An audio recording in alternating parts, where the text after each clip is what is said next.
Okay, to install Fusion, the first thing you're going to do is you're going to come up to any browser. I'm using Google, so if you do it like this, you should get the same results as I do.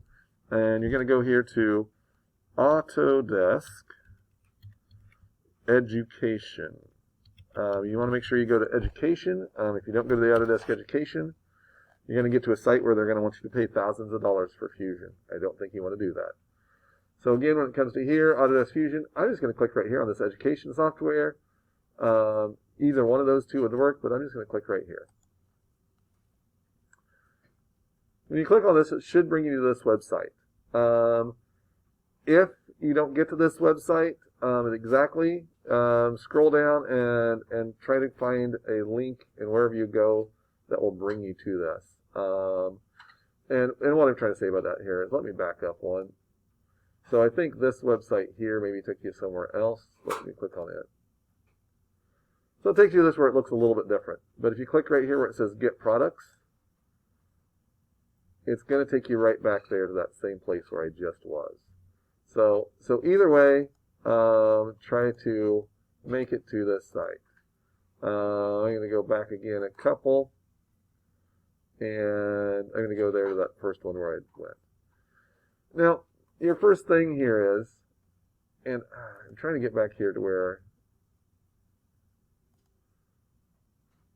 it takes you to the front. It keeps taking me here to this one where I'm already signed in because I already am signed in. What you're going to do is right there at that first little screen that I was on just a moment ago, a little spot where you click on Sign In. You have to sign in. You're going to put in your email that you signed in with. I'm not sure what you used. If you listened to me, you would have used your school email, the @students.schools email. If you did it, you may have used a different email. And then whatever password you created. Hopefully you have your password saved in there, or you remember your password. If you don't remember your password or your login, that's nothing that I can help you with or that tech can help you with. That's between you and Autodesk. I really don't know how you would have created it. So anyway, once you're there and you logged in, it should say hi and then your name. When you go down here to below is where we downloaded AutoCAD before. You're going to do this one right here, download Fusion 360, not the browser, but the download Fusion 360. You're going to click on Get Product.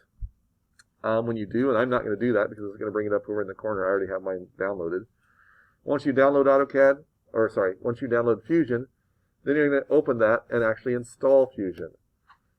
As you're going through the installation part of installing Fusion, it's going to ask you a question to create a team. We're really not going to worry about using teams and all that, but it's not going to let you get by that unless you create a team. So create a team of team and then your name, or Team Worcester, or whatever you want to create that team as. It really doesn't matter. We're not going to be utilizing that portion of it. So you should be able to do that, get through that. If you have any questions, definitely ask, but it should be pretty straightforward. We're definitely going to be using this when we get back from spring break on Tuesday, so make sure and try to get that done. Good luck.